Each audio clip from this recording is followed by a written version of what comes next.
देश ने अपने पहले chief of defence staff general Bipin Rawat को खो दिया है। तमिलनाडु के कुन्नूर में हुए एक हादसे में जनरल बिपिन रावत और उनकी पत्नी समेत 13 लोगों की मौत हो गई। पूरा देश गम में डूब गया, लेकिन जनरल बिपिन रावत का अचानक यूं दुनिया से चले जाने का सबसे बड़ा दुख प्रधानमंत्री नरेंद्र मोदी को हुआ। इस दुखद घटना के बाद प्रधानमंत्री नरेंद्र मोदी की अध्यक्षता में कैबिनेट कमेटी ऑन सिक्योरिटी यानी सीसीएस की एक बैठक भी बुलाई गई।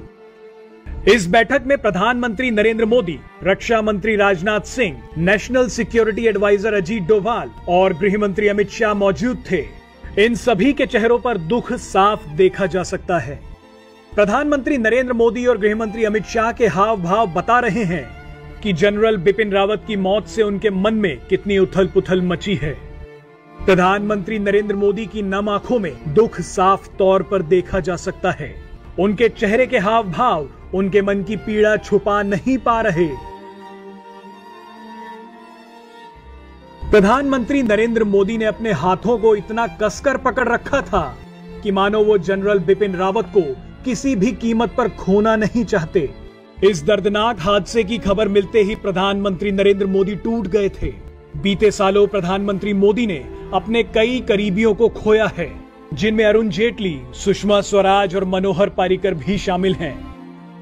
ये सभी लोग प्रधानमंत्री मोदी के लिए उनके परिवार से भी बढ़कर थे। आपको बता दें कि प्रधानमंत्री मोदी जनरल बिपिन रावत पर काफी विश्वास करते थे। देश में साल 1999 से ही सीडीएस के पद की नियुक्ति की मांग उठती रही है। कई सालों के बाद जब नियुक्ति का वक्त आया तो प्रधानमंत्री मोदी को सबसे ज्यादा भरोसा जनरल बिपिन रावत पर ही था। प्रधानमंत्री मोदी ने जनरल बिपिन रावत को देश हित की कई योजनाओं का काम सौंपा था।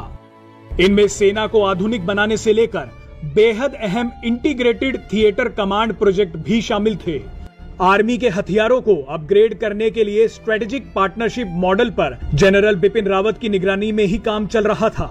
जल, थल और वायु सेना के बेहतर समन्वय के लिए भी जनरल बिपिन रावत काम कर रहे थे। जनरल बिपिन रावत के यूं अचानक चले जाने के बाद अब प्रधानमंत्री मोदी को एक बड़ा झटका लगा है।